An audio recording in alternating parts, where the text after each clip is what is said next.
Often what you find is it's difficult to come up with the larger beliefs or larger frameworks or larger philosophies or the larger vision of an organization.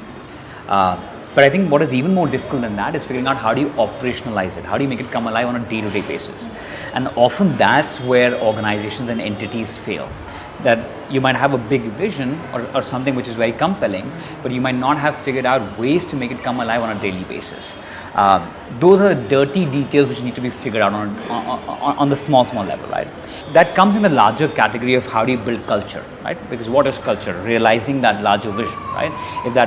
Because how we see vision is who you want to be and what you want the world to be. So if we can model that, we're living up to our vision, and then everything comes alive.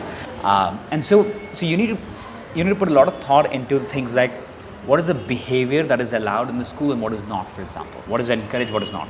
What kind of language is modeled and what is not, right? What kind of traditions are set up in school and what are not, right? What are the stories that are told, right? And along these different elements, you weave your culture in, right? So, and then you need to have a lot of structures already there in the day-to-day routine which enforce the messages, right? So if excellence is a habit, which is a message that we want to give along, it needs to come up in multiple places. It needs to come up when someone gets something right, and what do they hear? Do they hear an ability-based feedback or do they hear an effort-based feedback? When they get something wrong, then what is the message that is given to them, right?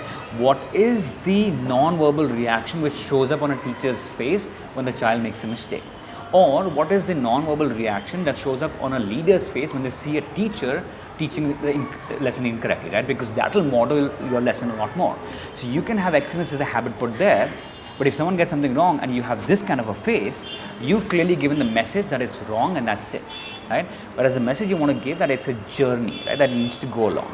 So there's constant reflection on what went well. There's constant reflection of what could be better, right? And that's done on a daily basis, that's done on a weekly basis, that's done across grades, that's done in content teams, that's done on a school basis level, right? So if excellence is a habit, which means there need to be multiple points in the day, in the week, in the month, in the year when people are considering their journey, when they're considering how they're improving, is there growth, and seeing that piece, right? The same needs to be done for children, right? They need to be shown that growth, right? If grace under pressure is an important part of your thing, then it needs to be built into the framework of the discussions you have on a regular basis so that those things keep coming up. And ultimately, that's the way how you build culture, right?